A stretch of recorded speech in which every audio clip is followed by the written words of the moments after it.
உங்க எல்லார் மொபைலுக்கும் இப்படி ஒரு எமர்ஜென்சி மெசேஜ் வந்துதான், அதுவும் அபாய ஒளியோட. பயப்பட வேண்டிய அவசியம் இல்லைங்க.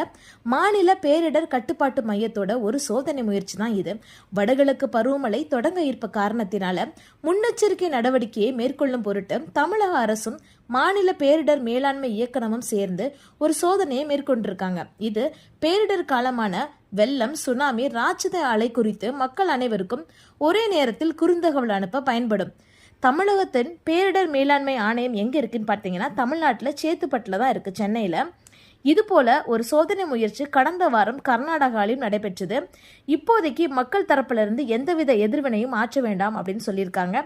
பட் நிஜமாவே பேரிடர் காலம் வரும்போது மக்கள் அனைவரும் கவர்மெண்டோட ரூல்ஸ் ரெகுலேஷன்ஸை ஃபாலோ பண்ணணும்.